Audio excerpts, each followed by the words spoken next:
உத்தவ கீதை. பகவான் ஸ்ரீ கிருஷ்ணர் தன்னுடைய நண்பனும் சிஷியனும் ஆகிய உத்தவருக்கு வழங்கிய உபதேசம். அர்ஜுனனுக்கு சொன்னது பகவத்கீதை. அது யுத்த காலத்தில் சொன்னார். இங்கே தன்னுடைய அவதார நிறைவிலே தான் வைகுண்டம் எழுந்தருளுவதற்காக உள்ள நேரத்தில் அதை அறிந்து கொண்டு அவரை பிரிவதற்கு மனமில்லாத உத்தவர் தனக்கு வேண்டிய அறிவுரைகளை வேண்டி பகவானிற்கு சரணடைகின்றார். அப்பொழுது பகவான் அவருக்கு உபதேசித்தருளிய ஒரு அறிவுரைத்தான் இந்த உத்தவ கீதை. இது பாகவதத்தில் அமைஞ்சிருக்கு. இதனுடைய அமைப்பு முறையெல்லாம் பார்த்தோம். ஆக 7வது அத்தியாயம் அதில் 16வது ஸ்லோகத்தை பார்த்துக்கிட்டு இருக்கோம். 16, 17, 18 இந்த 3 ஸ்லோகங்களில் உத்தவர் தன்னுடைய மனநிலையை அழகாக பகவான் இடத்துல தெரியப்படுத்துகின்றார். பொதுவாக குருவிடத்தில் அல்லது இறைவனிடத்தில் நமக்கு எது வேண்டும் என்பது தெளிவாக சொல்லிடணும்னு சொல்லுவோம். எது வேண்டுமோ அதை கொடு என்று கேட்பது. இங்கே இவர் கேட்கின்றார், தியாகம் செய்வதற்குரிய சக்தியை கொடுன்னு சொன்னார். பகவான் தியாகம் செய்ன்னு சொல்லி சொன்னார். உங்களை விட்டு பிரிஞ்சு இருக்க முடியல, உங்களோட வந்துடுறேன்னு சொன்னார். இல்லை அவரவர்களுக்கு என்ற பிராரப்தம் இருக்கு, அதை கழித்து விட்டு நீ வா அப்படி சொல்லும்பொழுது, உங்களை விடுவதற்கு எனக்கு மனம் வரவில்லையேன்னு சொல்லி சொல்லும்பொழுது, நீ விட்டு பிரிந்து தான் ஆக வேண்டும் என்று இந்த தியாகத்தை பற்றி அறிமுகப்படுத்துகிறார். அப்போ உத்தவர் சொல்கிறார், அந்த தியாகம் செய்வதற்கு எனக்கு சக்தியை கொடுங்கன்னு சொல்லி கேட்குறார். ஆக குருவிடத்தில் 2 காரணத்துக்காக போகலாமா. ஒன்று, லோக்கல் விஷயங்கள் வேணும், அதையும் கேட்கலாம், அனுகிரகம் பண்ணுவார். அடுத்து அறிவையும் கேட்க செல்லலாம். 2க்காக போகலாம், 2 விஷயத்துக்காக. அறிவை கேட்கவும் போகலாம், சாதாரண லௌகிக விஷயத்திற்காகவும் கேட்கலாம். ஆக இங்கு தியாகம் செய்ய அறிவை தந்து உபதேசம் செய்யுங்கள் அப்படி சொல்லி கேட்கின்றார். இதோடு சென்ற அந்தர்யோகத்தை நிறுத்திருந்தோம். சென்ற அந்தர்யோகத்தை நான் இருக்க முடியல, அதுக்கு முன்னே நம்ம பார்த்தது இந்த கருத்து. அடுத்து, ஒரு சிஷ்யனானவன் அறிவை பெற வேண்டும் என்றால் அதற்கான மனநிலை என்ன, அதுதான் நம்ம பார்க்க போகிறோம். 3 ஸ்லோகத்தில் ரொம்ப அழகா வேற எங்கேயும் பார்க்க முடியாத சில கருத்தை எல்லாம் இங்கே சொல்லுகின்றார். உத்தவர் அடைந்துள்ள மனநிலை, அவர் அடைந்துள்ள மனநிலை இருந்துட்டு போட்டோமே, எனக்கு என்னன்னு சொல்லி சொன்னா அது கேட்கும் பொழுது தான் தெரியும் நமக்கு அந்த மனநிலை வேண்டும் என்று தெரியும். ஸ்வபுத்தி தோஷம் அப்படி சொல்லி ஒரு வார்த்தையை சொல்றார். பொதுவாக தன்னுடைய மனதினுடைய குறையை நன்கு கண்டு கொண்டாராம். அது முக்கியமாக இருக்கணும். நம்ம எல்லோருமே நம்முடைய குறை என்ன அதை நிச்சயம் கண்டுக்கணும்னு சொல்றார். அது நம்முடைய மனதினுடைய குறை. நிறைய பேருக்கு தெரியறதில்லை. மனம்ன்ற ஒன்று இருக்குன்றது நிறைய பேருக்கு தெரியறதில்லை. அப்புறம் தான் அதில் இருக்க குறையை பற்றி தெரியும். ஆக ஸ்வபுத்தி தோஷ ஞானம், இந்த அறிவு ஒவ்வொரு சிஷ்யர்களிடத்தில் இருக்கணுமா. அறிவை பெற வேண்டும் என்று குருவிடத்தில் செல்லுகின்ற சிஷ்யர்களிடத்தில் அவன்தான் சிஷ்யன் சொன்னார். அவன்தான் மனிதன் சொல்றது போல அவன்தான் சிஷ்யன் சொல்றார். சிக்ஷண யோக்கியக அப்படி சொல்றார். சிஷ்யனாக இருந்து அறிவை பெற முடியும். அப்பதான் என்ன அறிவு? தனது புத்தி தோஷத்தை அழகான சொல்லில் வெளிப்படுத்தினார். தோஷம் சொல்லி சொன்னா செவ்வாய் தோஷம்லாம் சொல்றோம், அந்த தோஷம் இல்லை. இங்கே சிஷ்யன் இடத்துல மனதில் இருக்கக்கூடிய குறை. சில பேர் சொல்லுவாங்க, குரு வந்ததுதான் எனக்கு தோஷம் ஆயிடுச்சுன்னு சொல்லுவாங்க. அது வேற விஷயம்.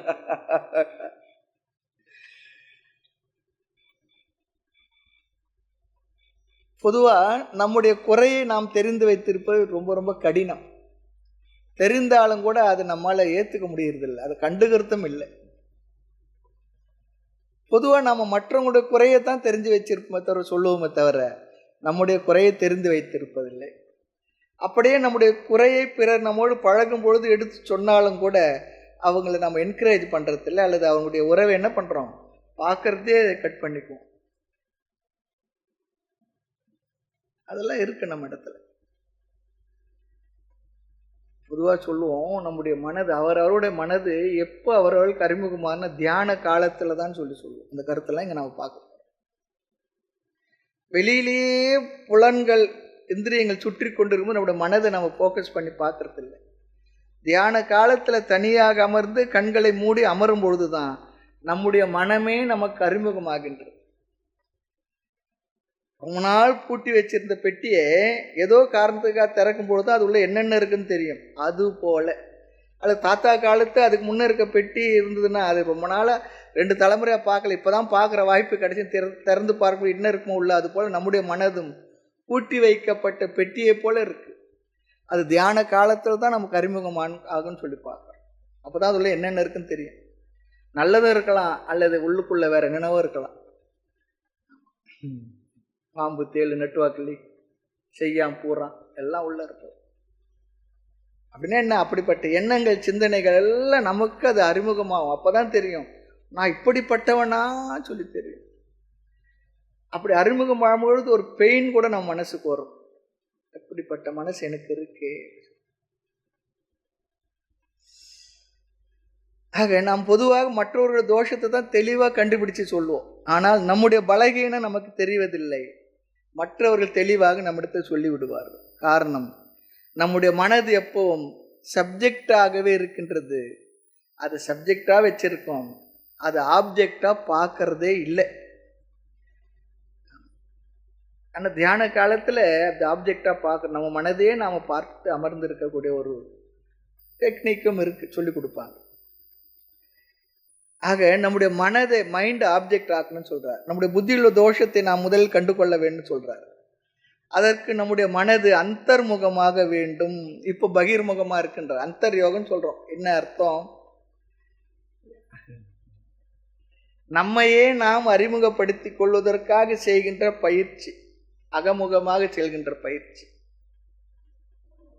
கோயிலுக்கும் போகிறோம். கோயில் என்ன? பகிர்முகமாக இந்த கண்களுக்கு, காதுகளுக்கு, இந்த இந்திரியங்களுக்கு, இல்லையா, கண்கால் காண்மீன்களோ, இல்லையா, மூக்கே நீ நுகராய், செவிகால் கேண்மீன்களோ, அப்படிதான் சொல்கிறோம். திருவங்க மாலையில் சொல்லும் பொழுதெல்லாம் கூட அங்கே அதுகளுக்கெல்லாம் மற்ற விஷயங்களை விடுத்து நல்ல விஷயத்தில் ஃபோக்கஸ் ஆகுது.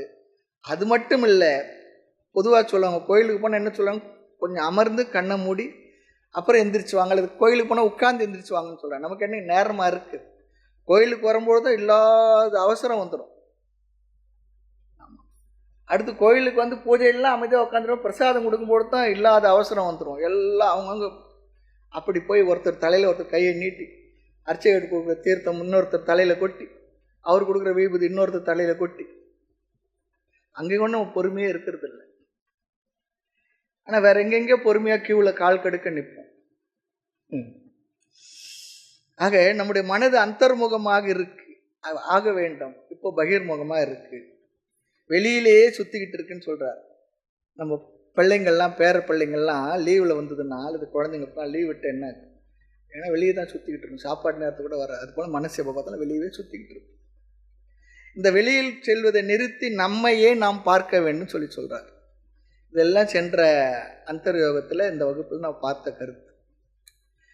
சரி, இதை பெறுவதற்கு என்ன பண்ணணும்? அதற்காகத்தான் தனிமை முதலிய பண்புகள், பழக்கங்கள், பயிற்சிகள் தேவைப்படுகின்றது. தனிமை, தனியே இருப்பதற்கு எண்ணினேன் எண்ணம் இது சுவாமினி அறியாதது சொல்றார். தனித்திரு, வள்ளல் பெருமான் சொன்னார். தனித்திரு. மௌனமும் கூட அதற்காகத்தான்.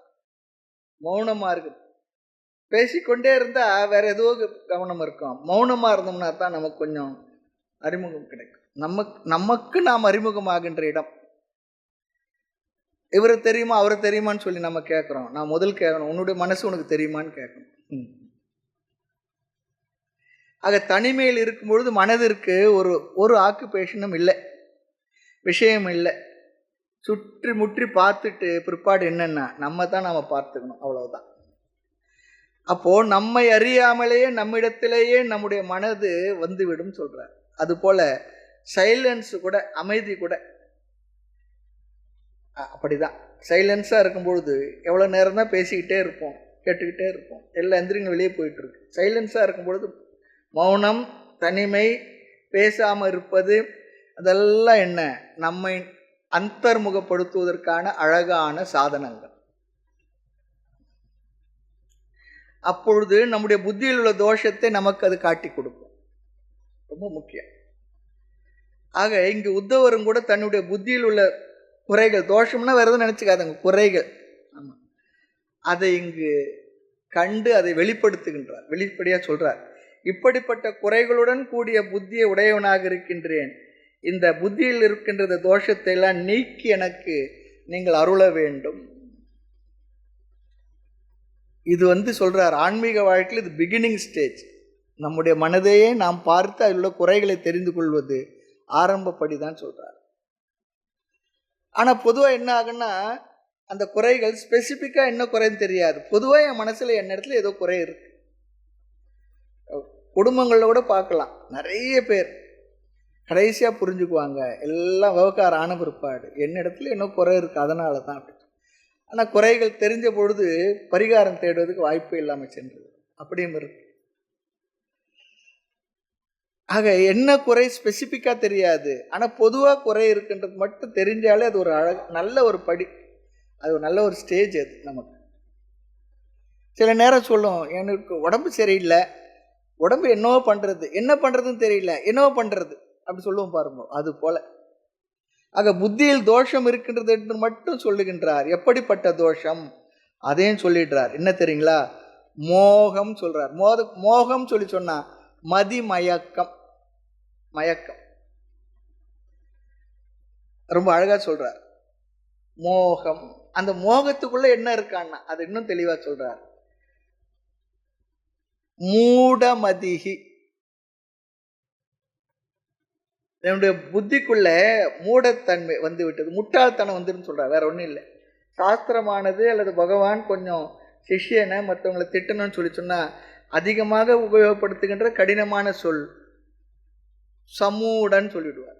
சமூடன் சொல்லி சொன்ன என்ன அர்த்தம்னா நல்ல சிறப்பான முட்டாள். இன்னொரு வகையில் சொன்னா வானா மூனா, வடிகட்டின ஃபில்டர்டு ஃபுட், வடிகட்டின. அதை இங்க சொல்றார். ரொம்ப ரொம்ப நல்லா படித்தவங்க 4 பேர் சொன்னாங்க, நான் ஒரு அடைப்பா அது நீ நான் ஒரு முட்டாளுக்கு. நான் முட்டாள்னு தெரிஞ்சுக்கிறது பெரிய விஷயங்க. ஆமா, நான் ஒரு முட்டாள்னு தெரிஞ்சுக்கிறது பெரிய கண்டுபிடிப்பு. அது என்னங்க சாமி, அது கண்டுபிடிக்கிறதுக்காக நாங்கள் எங்கள் அந்தர்யோகத்தை வந்து உட்காந்துருக்குன்னு சொல்லி கேட்காதுங்க. முதல்ல நான் முட்டாள்னு தெரிஞ்சாதான் அப்புறமா அந்த முட்டாள்தனத்தை போக்கிக்கிறதுக்கு வழியை தேடும். இல்லை இல்லைன்னு சொன்னோம்னா ஒன்றும் பண்ண முடியும். நம்ம சொல்லுவோம் இங்க அறிவு கட்ட பயில, கூறு கட்ட பயில எல்லாம் இங்க சொல்றோம் இல்லையா? இங்க இந்த வார்த்தை மற்றவங்களுக்கு பயன்படுத்தி இருக்கோம், ஆனா நமக்கு அது பயன்படுத்த தெரிஞ்சிருக்கு. நம்ம இடத்துல அது இருக்கான். நான் முட்டாளாக இருக்கின்றேன் என்று ஒருவன் எப்பொழுது சொல்கின்றானோ அப்படி ஒருவன் குருவிடத்தில் சொல்லிவிட்டான்னு சொல்லி சொன்னா குருவுக்கு வேலை ரொம்ப ரொம்ப சுலபமாயிடுதான் சொல்ற. நான் புத்திசாலி சொல்லி சொன்னா தான் குருவுக்கு பெரிய ப்ராப்ளம் இல்லை. அவருக்கு ப்ராப்ளம் இல்லை, கொஞ்சம் அவரெல்லாம் சரிப்படுத்தி ஏற்கனவே அவர் சேர்த்து வச்சு நிறைய விஷயங்கள் இருக்கு, டேட்டா கலெக்ஷன், அதெல்லாம் ஒழுங்குபடுத்தி சரிப்படுத்தி அப்புறம் அவருக்கு இந்த அறிவை கொடுக்கணுன்றது பெரிய பாடம். பெரிய ஒரு பலகை இருக்கு, எடுத்து கரும்பலகை இருக்கு, அது நிறைய எழுதியிருந்தா என்ன பண்ணணும், அதை முதல்ல அதை அடைச்சு அதெல்லாம் அழிக்கணும், பிற்பாடு அதில் எழுதணும், அது போல ஆயிடும். ஆக சிஷ்யனுடைய புத்தியை முதலில் அந்த கருத்துக்களை எல்லாம் உடைக்கிறது சாதாரணம் இல்லை, அது ஒரு சூக்ஷமமான விஷயம். அது ஆப்ஜெக்டா சாலிடா இருந்தால் ஏதோ எடுத்து உடைச்சி ஏதோ கழுவி ஏதோ சரி பண்ணிடலாம். இது அப்படி இல்லை. மனசுக்குள்ள அவ்வளோ அறிவை நம்ம சேர்த்து வச்சிருப்போம், என்னென்னவோ சேர்த்து வச்சிருப்போம். அதையெல்லாம் சரிப்படுத்தி தான் சாஸ்திர கருத்தை குருவான நம்ம கொடுக்க முடியும். அதான் சொல்லுவாங்க, நிறைய மற்ற இன்டர்வியூல எல்லாம் வந்திருக்கக்கூடியவருக்கு எவ்வளோ அறிவு இருக்குன்னு பார்க்கறதுக்காக இன்டர்வியூ பண்ணுவாங்களாம். ஆனால் வேதாந்தத்தில் மட்டும்தான் குரு பார்ப்பது இவனுக்கு எவ்வளவு தூரம் தெரியல என்பதை தெரிஞ்சுக்க முயற்சி பண்ணுவார்.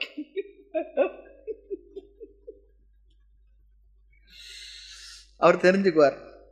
மேலும் சிஷ்யனும் தனது அறியாமையை எவ்வளவு தூரம் கண்டுபிடித்து இருக்கின்றான் என்றும் குரு பார்ப்பாராம். பார்த்து தான் என்ன பண்ணுவார், இல்லை எனக்கு இதெல்லாம் தெரியும், என்ன உனக்கு தான் எல்லாம் தெரியுமாப்பா, போயிட்டு வான்னு சொல்லி அனுப்பிடுவார். போயிட்டு வான்னு அனுப்பி. ஆக டோட்டல் இக்னரன்ஸ் எனக்கு இருக்கு என்று மாணவன் ஒருவன் புரிந்திருந்தால் அவன் என்னவா ஃபிட் ஸ்டூடெண்ட் சொல்றார். எதுக்கு? வேதாந்தத்துக்கு. உத்தவர் தன்னை பற்றி ரொம்ப அழகா சொல்றார். அகம் மூடமதிஹி, நான் மூடமதியை உடையவனாக இருக்கின்றேன். அறிவிலின்னு சொல்றார். என்ன இடத்துல நிறைய இல்லூஷன் டெல்யூஷன் எல்லாம் நிறைய இருக்குன்னு சொல்றார். மோகம் இருக்கு, மயக்கம் இருக்கு, தவறான அறிவு இருக்கு, தெளிவில்லை. நான் தவறான அறிவுடையவனாக இருக்கின்றேன், மோகப்பட்டுள்ளேன்னு சொல்லிடுறார். ரொம்ப அழகு. இனி அடுத்தபடி ஒன்று இருக்கு. தன்னுடைய தவறை நன்கு கண்டுபிடித்து விட்டு எப்படிப்பட்ட தவறு என்பதையும் வெளிப்படையாக சொல்லுகின்றார். சொல்லணும். குரு இடத்துல போனோம்னா நமக்கு என்ன தேவை, என் மனதில் என்ன இருக்கு, என்ன அறிவு தேவைன்னு வெளிப்படையாக சொல்லணும். ஏன் அவர் தான் குரு வச்சு அவருக்கு தெரியாதா சொல்லி சொன்னா, குரு ஒன்னே மாட்டு டாக்டர் இல்லை. மாடுக்கு தான் தனக்கு என்ன கஷ்டம் சொல்ல தெரியாது இல்லையா? நம்ம சொல்லணும். இந்த காலத்தை மனுஷனா இருக்கிற நாம டாக்டர்கிட்ட போனாவே சொன்னாவே புரிய மாட்டுறது டாக்டருக்கும் கூட. ஒரு டாக்டர் இருக்கார். அவர் என்ன பண்ணுவார், வந்த உடனே டாக்டரை பார்த்து என்ன சொல்லணும்னு அவங்க எல்லாத்தையும் சொல்லிடுவாங்களாம். சொன்ன உடனே கேட்பாராம், மறுபடியும் இன்னொரு தடவை சொல்லுங்கன்னு. அப்போ முதல் சொன்னதில் பாதிக்கு மேலே இருக்கு. நல்ல ஒரு டெக்னிக் அவர் சொல்லி கொடுத்தார். ரொம்ப சீனியர் டாக்டர். அவர் சொன்னார், முதல் வருவாங்க, நம்ம வேலை என்னன்னா எல்லாம் மடமடன்னு நிறைய சொல்லுவாங்க. எல்லாம் கேட்டுக்கிட்டு நமக்கு தெரியும் அவங்களுக்கு என்ன ப்ராப்ளம். அப்புறம் மறுபடியும் சொல்லுங்க. 2 தடவை கேட்ட பிற்பாடு ரொம்ப குறைஞ்சிடும், ஷார்ட் லிஸ்ட் ஆகிடும்.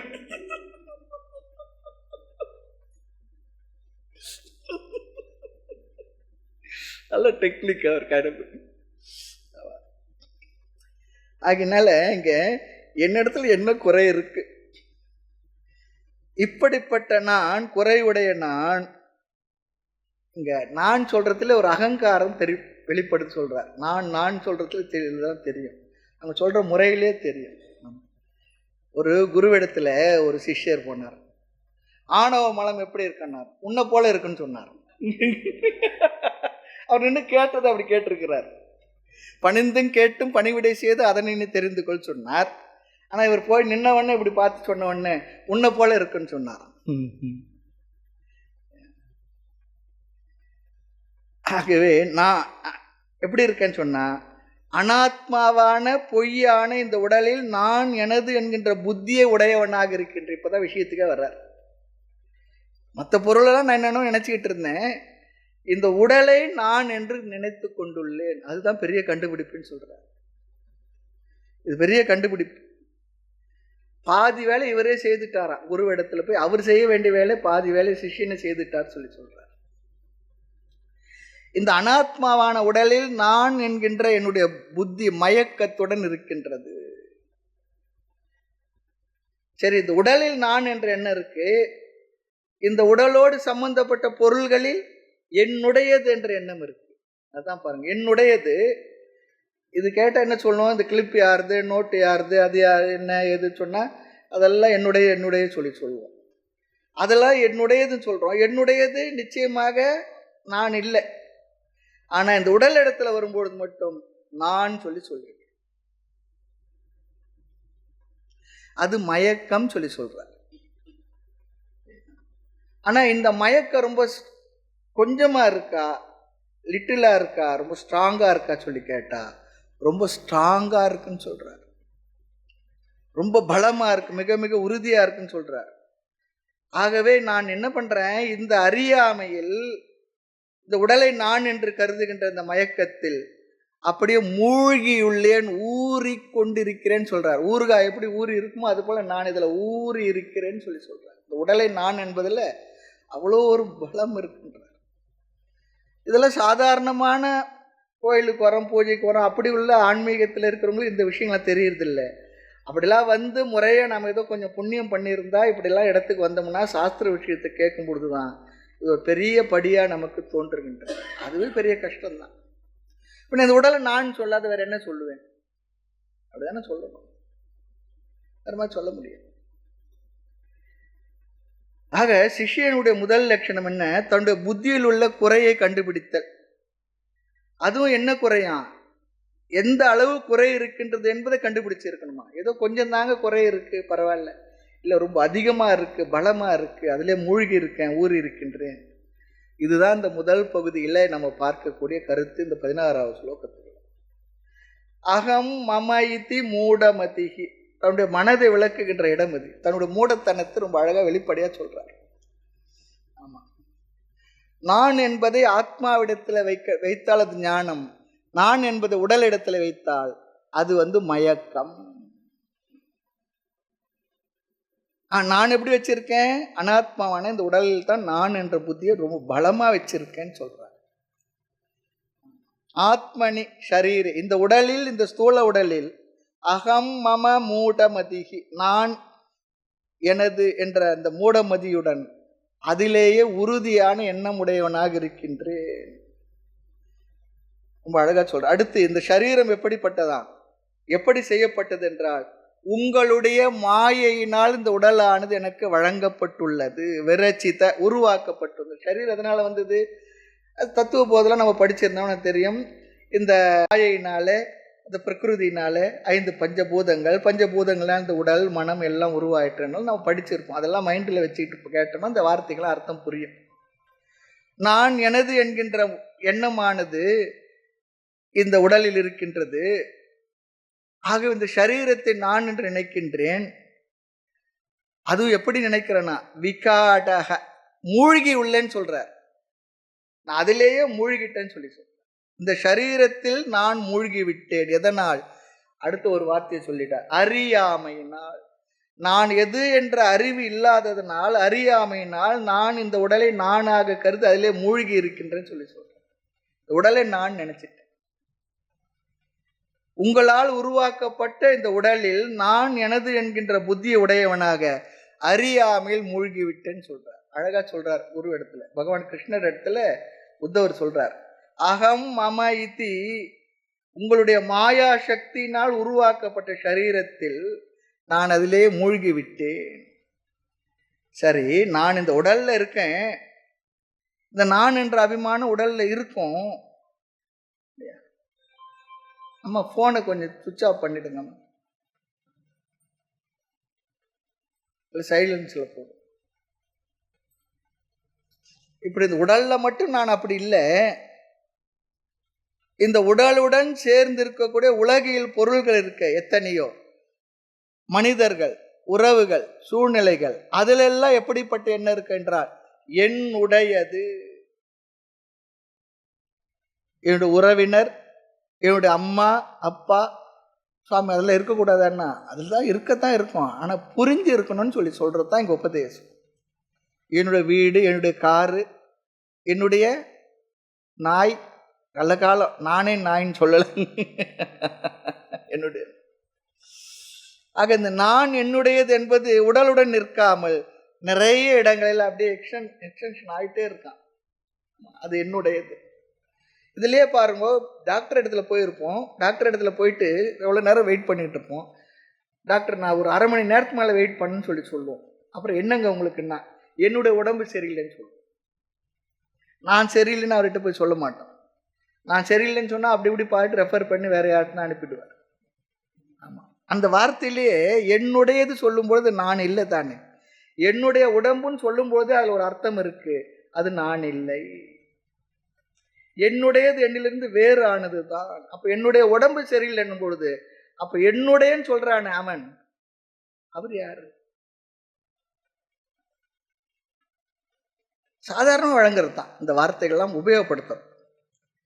ஆக இந்த நான் என்னுடையது என்பது உடலுடன் நிற்காமல் நிறைய இடங்கள்ல பரவி இருக்கும். அதனாலதான் கடைசி சொல் பாருங்க, சானுபந்தே, அனுபந்த சொல்லி சொன்ன உறவினர், சானுபந்தேன உறவினரோடு சேர்ந்து நான் மூழ்கியுள்ளேன். இந்த சரீரத்தில் மட்டும் இல்லை, சரீரத்தோடு சம்பந்தப்பட்ட எல்லாவற்றிலும் சேர்ந்து நான் மூழ்கி உள்ளேன். நான் என்னுடையது என்கின்ற புத்தியை வைத்துள்ளேன்.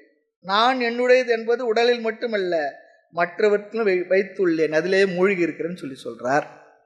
ஓப்பனா தன்னுடைய மனதை ஒத்துக்கிறார். ஆமா, என்னுடைய மனது எப்படி இருக்குன்னு சொல்லி சொல்றார்.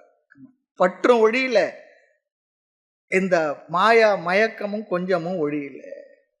உடலிலும் உடலோடு சம்பந்தப்பட்ட உறவினர், நண்பர்கள், பொருள்களிலும் நான் எனது என்ற பற்று புத்தி இருக்கின்றது. இதில் நான் மதிமயங்கி உள்ளேன். இப்படி இருக்கும் பொழுது எல்லாவற்றையும் தியாகம் செய்ன்னு சொல்லி சொன்ன பகவானே, எப்படி என்னால் முடியும்? அழகா வந்துட்டார் கடைசியில. நம்முடைய மனநிலை தான் இதெல்லாம் இருக்கும்போது இதெல்லாம் தியாகம் பண்ணுன்னு சொல்றீங்க, எப்படி என்னால முடியும்? சக்தி இல்லை எனக்கு.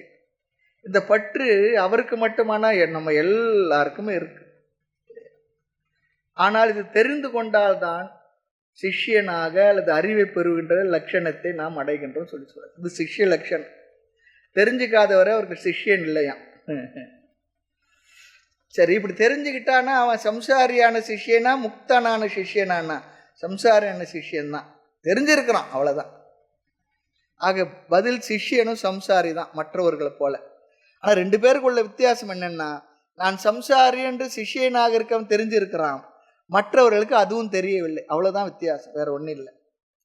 சரி, இது தெரிஞ்சவுடன் நிறுத்திடலாமா? இதோடு போதுமா? தெரிந்தால் மட்டும் போதுமானா? போதாது. ஏனென்றால் எனக்கு துயரம் இருக்கின்றது என்று தெரிந்து அந்த துயரத்திலிருந்து வெளிப்படுவதற்கு, மீண்டு வருவதற்கு பிறருடைய உதவியை நாம் கோரி பெற வேண்டும். இப்போ உடம்பு சரியில்லை, உடம்பு சரியில்லை தெரிஞ்சிட்டாவே உடம்பு சரியாயிடுமா? டாக்டர்கிட்ட போகணும். அது போல நான் இப்படிப்பட்டவனாக இருக்கின்றேன் குறைகளை தெரிந்த பிறகு அந்த குறைகளை சரி செய்து கொள்வது எனக்கு சக்தி இல்லை என்று புரியும் பொழுது அந்த குறைகளை சரி செய்து கொள்வதற்கு ஒருத்தருடைய உதவி, வெளி உதவி தேவை இருக்கின்றது.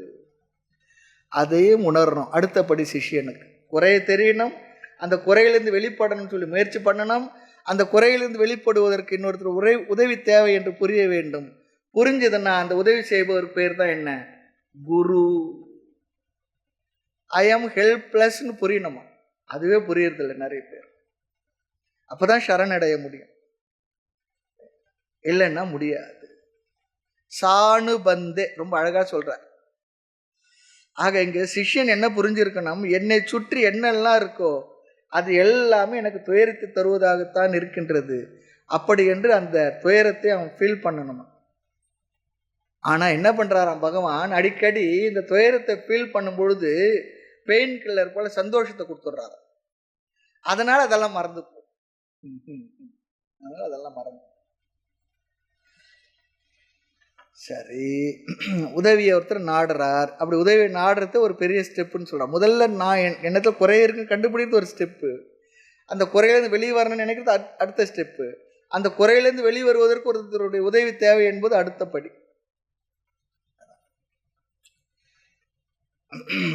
அந்த உதவியை நாடும் பொழுதும் அந்த உதவியை எப்படிப்பட்டவரிடம் நாட வேண்டும்?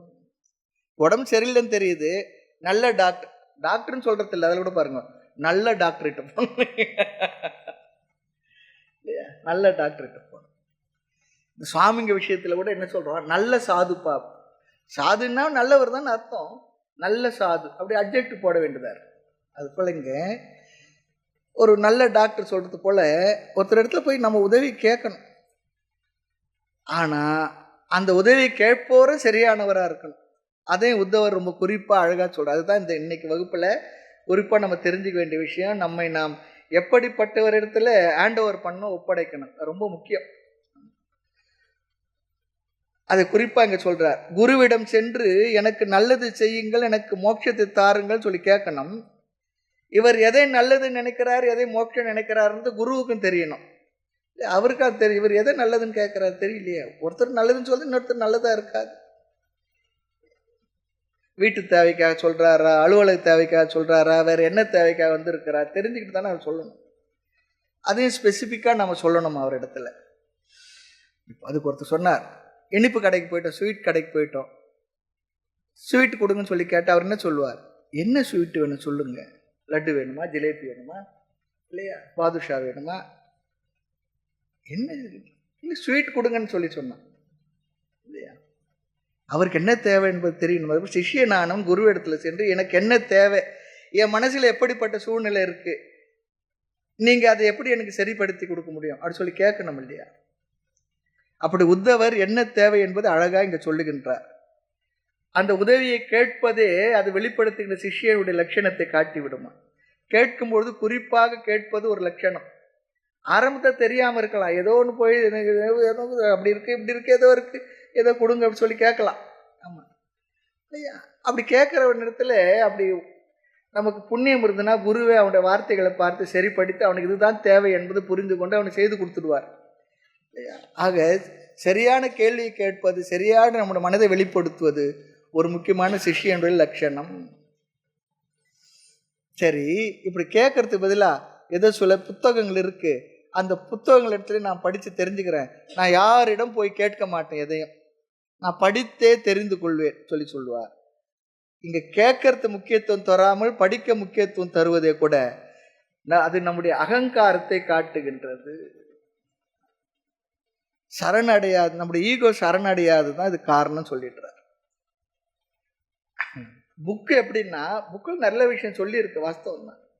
ஆனால் அதுவும் கூட ஒரு ஜடம் தானே. என்னைக்காவது நம்ம வீட்டில் இருந்த திருக்குறள் புஸ்தகமோ கீத புஸ்தகமோ நம்மளை கூப்பிட்டு, எப்பா உன்னை தான் கூப்பிடுறேன், வா ரொம்ப நாளாக புஸ்தகம் வாங்கி வச்சிருக்கேன், நான் சொல்கிறேன் கேளுன்னு சொல்லியிருக்கான்.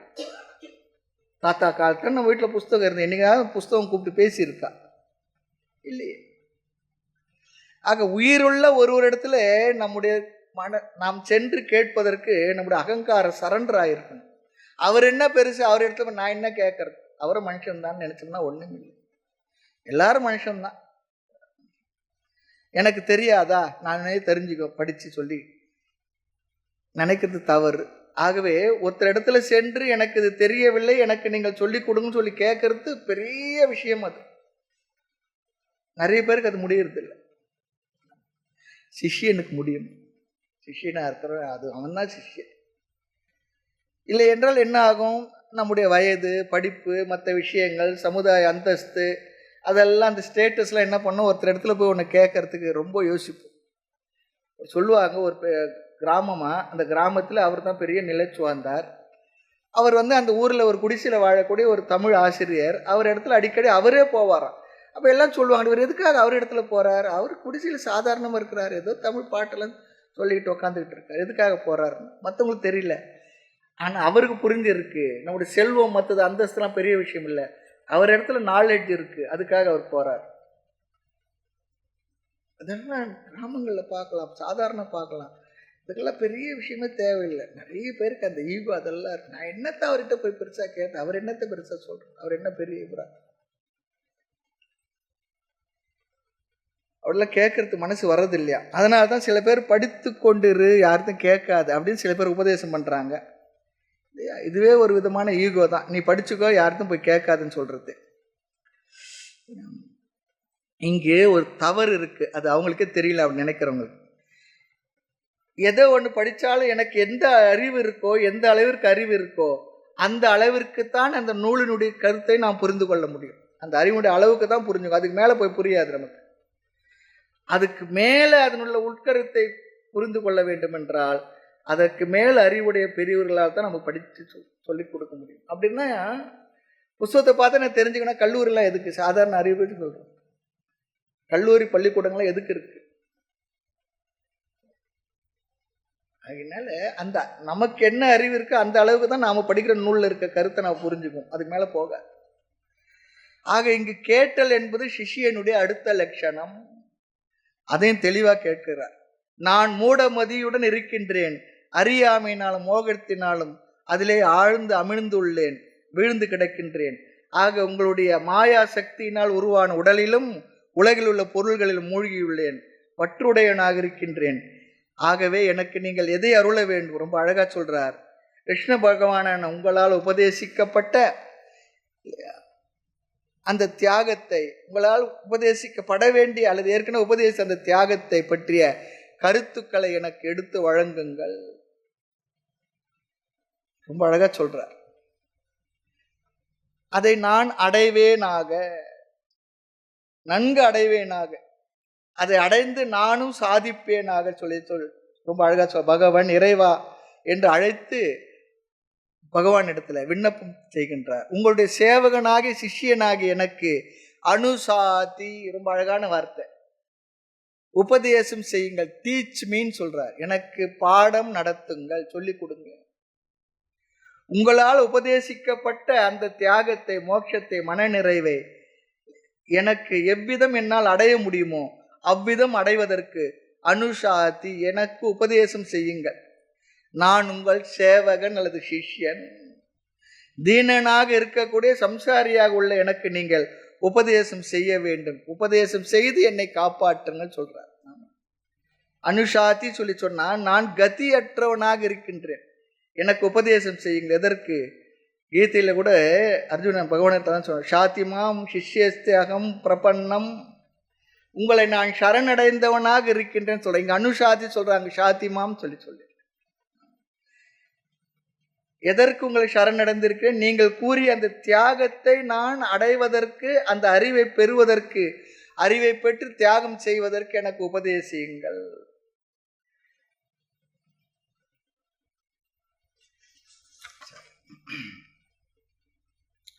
ஆக இப்போ பார்த்த கருத்து என்னன்னா, சிஷ்யனானவன் தன்னுடைய குறையை உணர்ந்து தான் கதியற்றவன் என்று தெரிந்து, என்னுடைய அறிவே எனக்கு முழுமையாக பயன்படவில்லை என்று புரிந்து, என்னுடைய குறைகளை நீக்கிய துயரங்களிலிருந்து விடுபடுவதற்கு குருவிடத்தில் சென்று சரணடைகின்றான். சரணடைந்து குறிப்பாக தன்னுடைய மனநிலையை வெளிப்படுத்தி அவரிடத்திலிருந்து குறிப்பான உபதேசத்தை கேட்கின்றான்.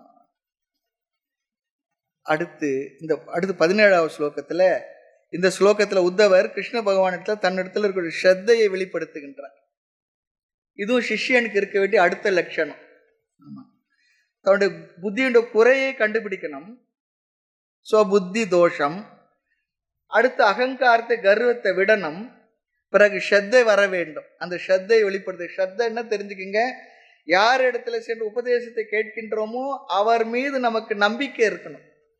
அவர் மீது நம்பிக்கை இருக்கணும், அவர் சொல்லுகின்ற கருத்துக்களில் நம்பிக்கை இருக்கணும். ஆமா, குரு வாக்கியம் ரெண்டுத்து மேல நமக்கு இருக்க வேண்டிய நம்பிக்கை. இல்லைன்னா என்ன ஆகுன்னா, சொல்லிடலாம் குருவாடு, எப்பா என்னால் முடியாது, நீ வேறு யாருக்கு தான் போய் கேட்டு தெரிஞ்சுக்கப்போன்னு சொல்லிடலாம். ஆக உத்தவர் சொல்லுகின்றார், இந்த ஞானத்தை உபதேசிக்க உங்களை தவிர வேறு யாரால முடியாதுன்னு சொல்றார். அது மட்டும் இல்லை, இந்த உபதேசத்தை உபதேசிக்க எனக்கு வேறு யாரும் தெரியவும் தெரியாதுன்னு சொல்றார். வேற இடத்துல போய் கேட்டுக்கொன்னு சொல்லிடாத, வேற யாரும் எனக்கு தெரியாதுன்னு சொல்ற. நீங்கள் தான் எனக்கு உபதேசிக்க வேண்டும். ஆக கிருஷ்ண பகவான் உபதேசிக்க வேண்டிய விஷயத்தையும் என்ன என்பதையும் சிஷ்யனாகி உத்தவரே சொல்லிடுறார். இப்படிப்பட்ட விஷயத்தை நீங்கள் தானே உபதேசிக்க முடியும்.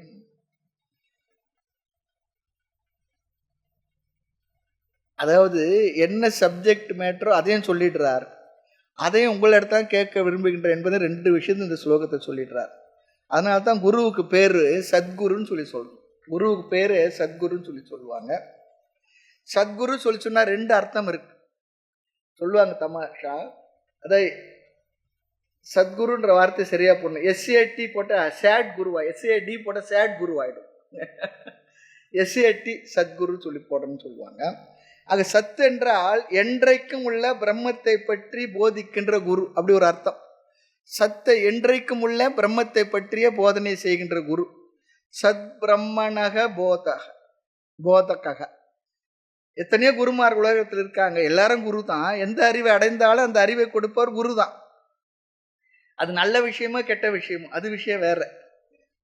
ஆக எந்த விஷயத்தில் குரு வேண்டும், எந்த விஷயத்துல குரு வேண்டும் என்பது ரொம்ப அழகா சொல்றார். அது உங்களிடத்தில் கேட்க விரும்புகிறேன்னு சொல்றார். அது சத் விஷயத்தை பற்றி, அதனால தான் சத் விஷயத்தை பற்றி பேசுவது சத் சங்கம். சத் என்றால் இங்கு என்றும் உள்ள நித்தியமான இந்த பிரம்மத்தை பற்றி அறிவை தருகின்ற குரு. 2வது சத் சொன்னா நல்ல சொல்லி அர்த்தம். ரைட் டீச்சர், சரியான குரு. அந்த பிரம்மத்தை பற்றி சரியாக சொல்லிக் கொடுக்கக்கூடிய சரியான குரு, அந்த விஷயத்தை தெரிந்தவர். ஆக முதல்ல சத்குரு சொன்னா ஸ்ரோத்ரிய பிரம்மனிஷ்டன். யார் ஸ்ரோத்ரியனோ, ஸ்ரோத்ரியன்னு சொன்னா யார் என்றால் நன்கு முறையாக படித்து இருப்பவர், அவர் தான் ஸ்ரோத்ரிய, நன்கு கேட்டு இருப்பவர். அவர் கொஞ்சம் இந்த மரபில் வந்திருக்கணும், குரு மரபாக பரம்பரையாக வந்த குரு, அவர் தான் ஸ்ரோத்ரியன்னு சொல்லுவாங்க. அப்போ ஒரு குருவுக்கு முதல் லட்சணம், அவர் இன்னொரு குரு இடத்துல சிஷ்யனா இருந்திருக்கணும். அவருக்கு ஒரு குரு இருந்திருக்கணும், அவர் இடத்துல சிஷ்யனா இருந்திருக்கணும். அவர் தான் நல்ல ஒரு குருவா நமக்கு இருக்க முடியும். அதான் சொல்ல, யார் பெஸ்ட் டீச்சர் சொன்னா முறையாக ஒரு குருவிடத்துல சிஷ்யனாக இருந்து படித்து இருக்கணும். ஒருவர் சொன்னார், நானே கண்டுபிடிச்சேன் அதை உனக்கு சொல்றேன்னு சொன்னேன், என்ன பண்ணணுமா, நீங்கள் கண்டுபிடிச்சதை நீங்களே வச்சுக்குங்க, பின்னால் அது தவறாகவும் போயிடலாம். ஆகினா நீங்க கண்டுபிடிச்சதை நீங்களே வச்சுக்கன்னு சொல்லிட்டு நம்ம என்ன பண்ணோம், ஓடி வந்தோம்னு சொல்லுவார். ஆக சரியான குருக்கு முதல் லட்சணம், அவருக்கு சரியான குரு இருந்திருக்க வேண்டும். மேலும் அவர் சிஷ்யனாக இருந்திருந்தால்தான் சிஷ்யனுடைய மனநிலையை புரிந்து அவருக்கு உபதேசம் செய்ய முடியும். யார் நல்ல தலைவனா வர முடியும்னா நல்ல தொண்டனா இருக்கிறவங்க தான் தலைவனா வர முடியும். அப்பதான் தொண்டனுக்குரிய கஷ்டங்கள் புரிஞ்சு இருப்பார். அது போல அவர் ஒரு குருவிடத்துல படிச்சு இருக்கணும், சிஷ்யனா இருந்து இருக்கணும். காரணம், குருவுக்கு ஒரு பொறுப்பு இருக்கான். அந்த பொறுப்பு என்ன? தாய்க்குள்ள பொறுப்பு போல குருவுக்கும் ஒரு பொறுப்பு இருக்கு. தாயான கருணை உனக்கு உண்டு சொல்றார், தாயினும் சால பரிந்துன்னு சொல்றார், தாயினும் இனிய நின்னை சரணனை அடைந்த நாயின்னு சொல்றார். குருவிடத்துல தாய்க்குரிய அன்பும் இருக்கணுமா. அதுக்கு ஒன்று சொல்லுவாங்க, குழந்தை எதை கேட்கறதோ அதை கொடுக்கறது தாயுடைய வேலை இல்லையா, அதற்கு எது நன்மை தருமோ அதைத்தான் வாங்கி தரணும்னு சொல்லுவார். அதுக்கு எது நன்மை தருமோ, எதை சாப்பிட்டா உடலுக்கு ஒத்துக்குமோ, ஆரோக்கியம், அது கேட்கறதா வாங்கி கொடுத்தா நல்ல அம்மா அப்பான்னு சொல்லக்கூடாது. சொல்ல முடியும். இன்னைக்கு அப்படிதான் பண்றாங்க. நம்ம தொந்தரவு போனா போதும், ஏதோ வாங்கி கொடுத்து நம்ம பாட்டு ஓடிக்கிட்டு இருக்கோம். அப்படிதான் நினைக்கிறாங்க. அப்படி இல்லை. அதுக்கு எது நன்மை தருமோ, அந்த குழந்தைக்கு வருத்தம் இருக்கும், திட்டம், சண்டை போடும், நீலாம் அம்மாவா அப்படிலாம் சொல்லும், நீலாம் அப்பாவான்னு சொல்லும். பரவாயில்ல, பின்னால புரியும். இப்போ புரியாத காலம் தானே அது. ஆகவே அது போல குருவிடம் எந்த அறிவு வேண்டுமானாலும் இருக்கலாம். ஆனால் சிஷ்யனுக்கு என்ன அறிவு வேண்டுமோ அதைத்தான் தரணும், தருவார். எடுத்த உடனே முதல் வகுப்பிலேயே குருன்றது இல்லை, சிஷ்யன்றது இல்லை, மனசுன்றது இல்லை, எல்லாம் பிரம்மன் தான் அப்படி சொன்னா அந்த சிஷ்யனுக்கு எப்படி இருக்கும்? இல்லை ஏதோ மன கஷ்டத்தில் ஒருவா வந்துட்டு குருவே எனக்கு மனசுல அப்படி கஷ்டமா இருக்குன்னா, மனசாவது கஷ்டமா, அதெல்லாம் ஒன்றும் இல்லை போன்னு சொன்னேன்னு நினைப்பான். இவர் இடத்துல போய் சொல்ல வந்தோம் பாருங்க நாம் அப்படின்னு போயிட்டு இருந்தோம். அது சொல்றதுக்கு சரியா இருந்தாலும் கூட அந்த நேரத்தில் அவருக்கு என்ன சொல்லணுமோ அதை சொல்லி அவர்களுக்கு வழி காட்டணும். அது யாரால முடியும்? முறையாக சம்பிரதாயமாக வந்த குருவிடத்துல சிஷ்யனாக இருந்து பாடம் கேட்ட ஒருவரால் தான் நமக்கு அப்படி சொல்லி வழிகாட்ட முடியும். இல்லைன்னா என்ன பண்ணுவார்? அவர் சொல்றது நல்ல விஷயம்தான், நிறைவான கருத்து அதுதான், அது முதலே எடுத்து சொல்லிட்டோம்னா அவனுக்கு அது போதுமானதா இருக்காது. கடைசியில் சொல்ல வேண்டியது முதலே சொல்லிடக்கூடாது. அடுத்து நமக்கு தெரிஞ்சதெல்லாம் ஒரு சிஷ்யனுக்கு சொல்லியும் கொடுத்துட முடியாது, சொல்லவும் கூடாது. படிப்படியாக சொல்லி கொடுத்தாதான் அது முறையாக அவர்களுக்கு மனதில் ஏற்று அந்த கருத்து சென்று தங்கும், நிற்கும்.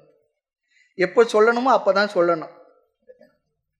ஆக சில பேர் எடுத்த உடனே உபதேசம் செய்வாங்க. என்ன தெரியுமா, நீங்கள் பார்த்துருப்பீங்கன்னு நினைக்கிறேன், கோயிலுக்கெல்லாம் போகாத, இப்போ அது ஒரு ட்ரெண்டு, கோயிலுக்கெல்லாம் போகாத, ஜபம்லாம் செய்ய வேண்டாம், சாதெல்லாம் பண்ணாத, நெத்தியில் வீபதியெல்லாம் வைக்காத, இதெல்லாம் சொல்லி கொடுத்துக்கிட்டு இருக்க.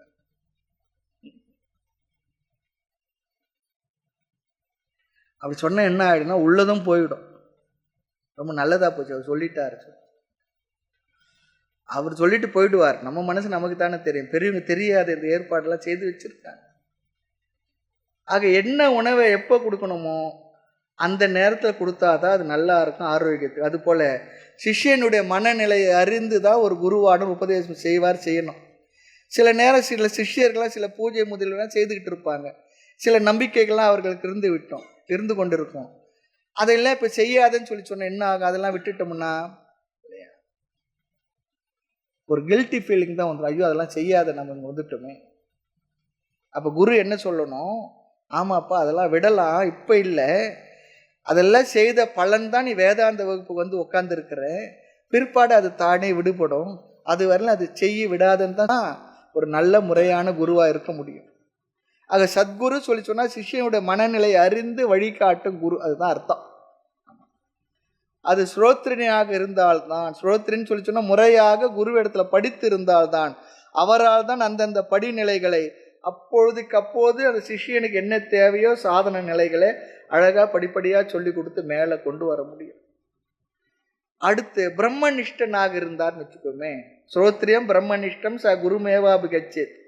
ஸ்ரோத்ரியனாகவும் பிரம்மனிஷ்டனாக இருக்கக்கூடிய குருவைத்தான் அடைய வேண்டும் சொல்லும் பொழுது, ஸ்ரோத்ரியன்னா முறையாக படித்தவன், அவரால் நல்ல வழி காட்ட முடியும். அடுத்து பிரம்மனிஷ்டனா ஏன் இருக்கணும்னு சொன்னா, பிரம்மனிஷ்டனாகவும் அந்த குரு இருந்துட்டார் சொன்னா சிஷ்யனுக்கு பெரிய அட்வான்டேஜ். ஏன் தெரியுங்களா?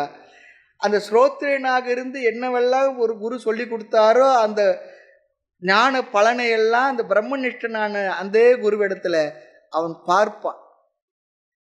அவரிடத்துல அதெல்லாம் விளங்குவதை பார்த்து அவனுக்கு அவருடைய வார்த்தையில மேலும் நம்பிக்கை வரும். இல்லை என்றால் அந்த ஞான பலனை பார்ப்பதற்கு வேறொரு ஆளை தேடணும். பாடம் ஒரு இடத்துல, அந்த ஞான நிலை பெற்ற இன்னொரு மகான் ஒரு இடத்துலயே இருக்கணும், அவரை தேடணும். பெரிய கஷ்டமாயிடும். சொல்லுவாங்க, சத்திரத்துல சாப்பாடு சாவடியில் உறக்கணும் போல, அது அப்படி ஆயிடும். அவர் ஞான நிஷ்டனாக இல்லை என்றால் இவர் இடத்துல கேட்க, அதாவது ஸ்ரோத்ரியன் இடத்துல கேட்டு ஞான நிஷ்டன் இடத்துல அந்த நிஷ்டையுடைய பலனை பார்க்க போகணும். இல்லை பிரம்ம நிஷ்டன் இடத்துல போனால் என்ன ஆகுன்னா, அவர் சரியாக வழிகாட்டி கொடுக்கறதுக்கு கடினம். காரணம் என்னென்னா, முறையாக அவருக்கு தெரிஞ்சிருக்கும். ஆனால் பெரிய உத்தமமான உயர்ந்த ஒரு மகான் தான், நம்மால் வணங்கி போற்ற தகுந்த தெய்வ நிலைக்கு உயர்ந்த ஒருத்தர் தான். அவரால் சரியாக வழிகாட்டி சொல்லி கொடுக்க முடியாது, ரெண்டு தனித்தனியாக இருந்தால். ஆக நமக்கு வாய்த்த குரு நம்முடைய புண்ணியத்தினால ஸ்ரோத்ரியனாகவும் பிரம்மனிஷ்டனாக இருந்தால் சிஷியனுக்கு ரொம்ப பிரயோஜனமாக இருக்கும் இல்லையா? ஆக அந்த ஞானத்தின்படி தர்மத்தின்படி எதை உபதேசிக்கின்றாரோ அப்படியே வாழ்ந்து கொண்டிருக்கிறார் என்ற அர்த்தம். அத்வேஷ்டா சர்வபூதானம். அவர் எப்படி இருப்பார்னா, எல்லாரிடமும் அன்புடன் இருப்பார், யாரையும் துவேஷிக்க மாட்டார், கோபப்பட மாட்டார், பொறுமையெல்லாம் இருக்கணும் அவர் இடத்துல, அப்படி இருப்பாராம். ஆக பிரம்மனிஷ்டன் அவர் அந்த உபதேசப்படி வாழ்பவர், வாக்கும் வாழ்க்கையும் ஒன்றாக இருப்பவர். இங்க உத்தவர் ஸ்ரீ கிருஷ்ண பகவானை பார்த்து அப்படி பார்க்கிறாராம். ரெண்டுமே அவர் இடத்துல இருக்கிறது தெரிகின்றது. ஆகவே உங்களை தவிர வேறு யாரையும் இங்கு சென்று கண்டுபிடித்து நான் இந்த ஞானத்தை பெறுவதற்கு எனக்கு இயலவில்லை, யாரும் தெரியாது, நீங்கள் தான் எனக்கு உபதேசி தருள வேண்டும்.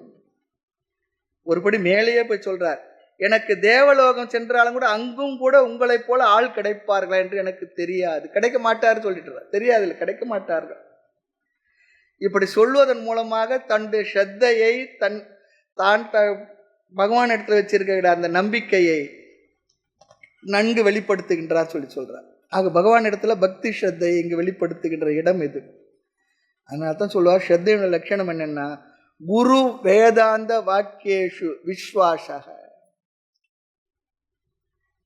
குருவிடத்திலும் அவர் சொல்லுகின்ற வேதாந்த வார்த்தையின் இடத்திலும் உள்ள நம்பிக்கை தான் ஸ்ரத்தை, விசுவாசம். இன்னொரு கருத்தும் இருக்கு, குருவும் வேதாந்த வாக்கியம் வேற வேற இல்லைங்க. குருவும் அவர் சொல்லுகின்ற வேதாந்த வாக்கியமும் வேற வேற இல்லை, அவர் அதைத்தான் சொல்லுவார். அவர் சொல்றது தான் வேதாந்த வாக்கியம். அவரே வேதாந்த வாக்கியத்தினுடைய முழு வடிவமாக வாழ்ந்து கொண்டிருப்பவர். குரு வாக்கியமும் வேதாந்த வாக்கியம் ஒன்றுதான். ஆனால் சிஷியனுக்கு என்ன ஆகும் தெரியுங்களா? இதில் ஒரு கஷ்டம் இருக்கு. ஒன்றுத்துல நம்பிக்கை இருக்கும், ஒன்றுத்துல நம்பிக்கை இருக்காது. குரு மீறல நம்பிக்கை இருக்கும், வேதாந்த வாக்கியத்தில் நம்பிக்கை இருக்காது. சிலருக்கு வேதாந்த வாக்கியத்தில் நம்பிக்கை இருக்கும், அதை சொல்ற குரு மேல நம்பிக்கை இருக்காது. அவருக்கு தெரிஞ்சதை சொல்றாருங்க, அப்படி சொல்லிட்டு போயிட்டே இருந்துவாங்க. சிலருக்கு வேதாந்த வாக்கியத்துல ஸ்ரத்தை இருக்காது, குரு மீது மட்டும் ஸ்ரத்தை இருக்கும். அப்படியும் இருக்கும், மாறி இருக்கும். இருக்கிற பிரச்சனை எல்லாம் இருக்கிறது வேதாந்தத்துக்கு வந்த பிற்பாடு கூட.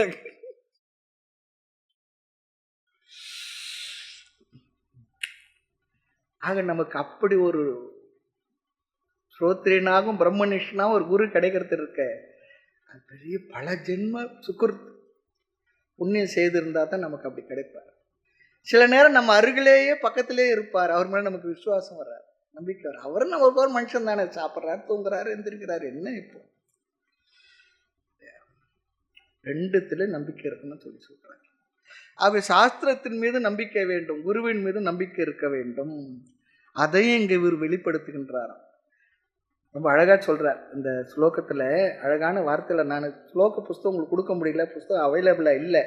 கிடைச்சிருக்க புஸ்தகங்கள் எனக்கு ஒன்றும் திருப்தியா இல்லை, அந்த கருத்துக்கெல்லாம் சொல்லி இருக்கிறது ஏதோ ஒன்று மேலோட்டமா இருந்துகிட்டு இருக்கு. ஆகினால நாம இந்த விஷயங்களை மட்டும் பார்த்துக்கிட்டு வரோம். சிஷ்யர்களாக எங்களுக்கு, சிஷ்யனான எனக்கு அந்நியம் வக்தாரம், வேறு ஒரு ஆசிரியர் உபதேசிப்பவர் உங்களை தவிர வேறாக எனக்கு யாரும் இல்லை, பார்க்கவில்லை, நீங்கள் தான் எனக்கு கிடைத்திருக்கின்றீர்கள். ரொம்ப அழகா சொல்றார். இறைவா என்று பகவானே இறைவனே கூப்பிட்டுடுறார், ஈஷான்னு சொல்லி கூப்பிட்டுடுறார். நீங்கள் எனக்கு இதை உபதேசித்துத்தான் தீர வேண்டும். உங்களை தவிர எனக்கு வேறு யாரும், இன்னொன்னு சொல்றார், தேவர்களுக்குள்ளும் கூட நான் பார்க்கவில்லைன்னு சொல்றார். தேவர்கள் சொல்லிச்சுன்னா நம்ம உயர்வான இருக்குன்னு பிருகஸ்பதிலாம் கூட அதில் இருக்கார். அங்கு கூட உங்களைப் போல எனக்கு இந்த ஆத்ம ஞானத்தை சொல்லிக் கொடுக்கக்கூடிய குருவானவர் எனக்கு தெரியவில்லை. என்ன விஷயம் சம்பந்தமா சொல்றார்? சத்தியசிய, மெய்ப்பொருளை பற்றி அறிவை தரக்கூடிய குரு இருக்கிறாங்க. நிறைய குருமார்கள் இருக்காங்க. இந்த உண்மை தத்துவத்தை பற்றி ஆத்ம ஞானத்தை தரக்கூடிய குருமார்களை நாம் பார்க்கவில்லைன்னு சொல்லி அது எங்க கிடைக்கும்? குரு இருக்காங்களே, மந்திரத்தை சொல்லிக் கொடுக்குறது குரு இருக்காங்க, உபாசகர்கள் இருக்கிறாங்க, வேற என்னென்னத்தை சொல்லிக் கொடுக்குற குருமார்கள் இருக்கிறாங்க. இப்போ பார்த்தீங்கன்னா இந்த ஒரு விஷயத்தை சொல்லித்தான் ஆகணும். இந்த யூடியூப்லாம் வந்த பிற்பாடு முதல்ல இது போல விஷயங்கள் நிறைய வரலையேன்னு சொல்ற ஒரு எண்ணம் இருந்தது. இப்போ பார்த்தா எல்லாருமே நிறைய சொல்றாங்க, ரொம்ப தைரியமாகவும் சொல்றாங்க, நிறைய சொல்றாங்க. அது எங்களுக்கு எப்படி தெரியும்னு சொன்னா எல்லாரும் வந்து கேட்கறாங்க, இவர் அப்படி சொல்றாரு சாமி, இப்படி சொல்றாரு சாமி, அது என்ன சுவாமி, இது என்ன சுவாமி.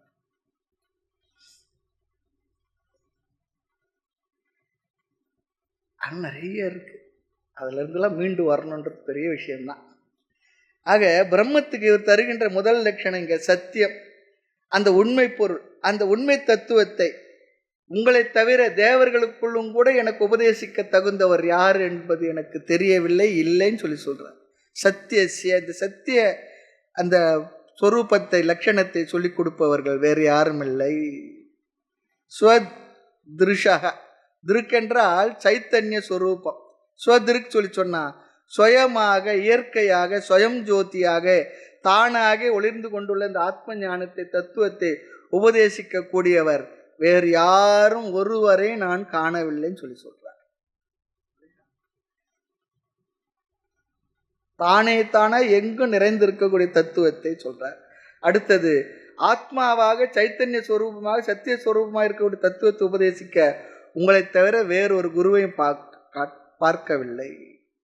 எனக்கு நீங்கள் தான் வேண்டும். இப்படிப்பட்ட இந்த அறிவு உங்களிடத்தில் தான் இருக்கின்றது, வேறு யார் இடத்துல இல்லைன்னு சொல்றார். யமதர்மராஜா இடத்துல நச்சிகேதன் சென்று கேட்கிறான், இந்த உயிர்கள் எல்லாம் இறந்த பிறகு என்ன ஆகின்றது, அதையே என்னிடத்துல கேட்கறேன்னா, நீங்க தானே உயிரெல்லாம் கொண்டு வர ஆளு, அதனால உங்களிடத்துல கேட்கறேன். அது போல இந்த இடத்துல உங்களை தவிர வேற யாரும் இல்லைன்னு சொல்றார். தேவர்கள் வரை சென்று விட்டாராம், அவர்களிடம் பார்க்கவில்லை. இந்த ஆத்ம தத்துவ ஞானம் தேவர்களுக்கும் தெரியவில்லை என்று நான் சொல்லவில்லை, ஆனால் அவர்களால் எனக்கு இப்படி உபதேசிக்க முடியுமான்னு தெரியலன்னு சொல்றார். அவர்களுக்கு தெரிந்திருக்கா இல்லையா என்பது எனக்கு தெரியாது, ஆனால் உங்களுக்கு தெரிந்திருக்கும் என்பது மட்டும் எனக்கு தெரிகின்றது. எவ்வளவு அழகா சொல்றாரு பாருங்க. அவங்களுக்கு தெரிஞ்சிருக்கா இல்லையான்னு எனக்கு தெரியாது சுவாமி, ஆனா உங்களுக்கு தெரிந்திருக்கும் எனக்கு தெரிகின்றது. ந அனு, ரொம்ப அழகா சொல், எனக்கு தெரியவில்லை, மற்றவர் தெரிந்திருக்கலாம், எனக்கு அது தெரியல. சைத்தன்ய ஸ்வரூபத்தினுடைய இருப்பை, தன்மையை, சுயம் ஜோதியை, தானாக ஒளிர்ந்து கொண்டுள்ள அந்த பொருளை பற்றி ஆத்மாவாக இருக்கக்கூடிய மெய்ப்பொருளாகவே உள்ள அந்த தத்துவத்தை உங்களை தவிர வேற யாரும் எனக்கு சொல்லிக் கொடுக்க முடியாது. ஹே ஈஷா, கடவுளே என்று அழகா பகவான் இங்கு கூப்பிட்டுடுறார். தேவர்களும் கூட மனிதர்களை போன்ற ஜீவர்கள் தான். மனிதர்கள் எப்படி தன்னுடைய சரீரத்தில் அபிமானத்தை வைத்திருக்கின்றார்கள், அப்படி தேவர்களும் அவருடைய சரீரத்தில் அபிமானத்தை வைத்துள்ளவர்கள். ஆக அவர்களை நான் குருவாக எடுத்துக்கொள்ள முடியாது. இந்த அறிவு யாருக்கு இருக்கோ அது உங்களுக்குத்தான் இருக்கு என்பது என்னுடைய திடமான எண்ணம், நம்பிக்கைன்னு சொல்றார். நீங்கள் தான் சொல்றார். ரொம்ப அழகான இடம் இது. அடுத்து இந்த உடல் மற்றதெல்லாம் இருக்கே, அதெல்லாம் யாரு படைச்சான்னா மாயாவியாக இருக்கக்கூடிய உங்களுடைய மாயையினால் தான் இதெல்லாம் படைக்கப்பட்டிருக்கு. ஆகவே உங்களுடைய மாயையினால் அனைத்து விஷயங்களும் நடந்து கொண்டிருக்கின்றது. ஆக அந்த மாயை பற்றி தெளிவான விஷயத்தை உங்களிடத்தில் தான் தெரிந்து கொள்ள விரும்புகின்றேன். இப்படிப்பட்ட மெய்ப்பொருளை பற்றிய அறிவு அவ்வளவு சுலபமாக மற்றவரிடத்துல இருந்து எனக்கு கிடைக்காது சொல்றார். மற்ற எல்லா விஷயத்திற்கு அறிவிற்கும் குரு ஈஸியா கிடைப்பாங்க, ஆனா மெய்ப்பொருளை பற்றி அறிவை தருகின்ற குரு அவ்வளவு சுலபமாக கிடைப்பதில்லை. அதையும் சொல்லிடுறார். மாயையினால் எல்லாரும் வசப்பட்டுள்ளனர், நீங்கள் மட்டும் அந்த மாயையை தங்கள் வசப்படுத்தி ஞானியாக இருக்கின்றீர்கள். சரி, இந்த மாயை யாருடையதுன்னா தவ, உங்களுடையது சொல்லிட்டார் பகவான். அது எங்க சொல்றாருன்னா பிரமாணம் பார்க்கலாம். மம மாயா துரத்தியா, என்னுடைய மாயை வெல்லுவதற்கு கடினமானது. ஆகவே நீங்கள் தான் மாயையினுடைய தலைவர், ஆகவே நீங்கள் தான் மாயாவி. உங்களால் தான் அதை வென்று ஞானியாக இருக்க முடிகின்றது. ஆக நீங்கள் தான் எனக்கு அந்த ஞானத்தை கொடுக்க முடியும். நிறைய விஷயங்கள் அழகா சொல்றாருங்க. நீங்கள் அந்த மாயைக்கு வசப்படவில்லை, ஞானியாக இருக்கின்றீர்கள். மாயையே உங்களுடையதுதான். உங்களுடைய மாயையினால் மற்றவர் வசப்பட்டுள்ளார்கள், நீங்கள் வசப்படவில்லை. காரணம், மாயையே உங்களுடையதானே. அடுத்து யாரெல்லாம் மோக வசப்பட்டுள்ளார்கள்? ரொம்ப அழகா சொல்றார். பிரம்மா முதலிய தேவர்கள் எல்லாருமே மோக வசப்பட்டுள்ளார் சொல்லிட்டு, உடல் எடுத்த எல்லோருமே, உடல் வந்தாவே அந்த மாயை மோகமானது பற்றி கொள்கின்றது. அடுத்து கடைசியா சொல்றார், எல்லா ஜீவர்களும் எப்படி இருக்கிறார்கள் என்றால், ஒரு கொசுவுடைய உடல்ல ஜீவன் இருந்தால் அந்த உடலில் ஆசை வந்து விடுமா. அது போல பிரம்மாஜி படைச்ச எல்லா உடல்லையும் இருக்கக்கூடிய எல்லா ஜீவர்களும் அந்த உடல் மீது ஆசை கொண்டவர்களாக இருக்கின்றார்கள். ஆனால் இந்த உடலானது அல்பமானது என்பது தெரிவதில்லை. பிரம்மதேவர் எப்படி இந்த உடல் கொசுவை போல என்று பார்ப்பாரோ அப்படி அவர் மோட்சத்தை அடைந்து விட்டார் என்று பொருள் இருக்கு. ஆனாலும் கூட இந்த உடலை அடைந்த எல்லோருமே அப்படி உடலிலிருந்து விடுபட்ட ஞானத்தை உடையவர்களாக எனக்கு தெரியவில்லை. நீங்கள் தான் எனக்கு அந்த ஞானத்தை கொடுக்க வேண்டும் என்று ரொம்ப அழகா அந்த இடத்துல கேட்கின்றார்.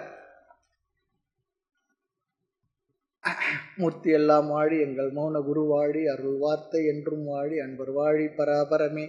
ஓம் பூர்ணமத பூர்ணமிதம் பூர்ணாத் பூர்ணமுதச்யதே பூர்ணஸ்ய பூர்ணமாதாய பூர்ணமேவாவசிஷ்யதே.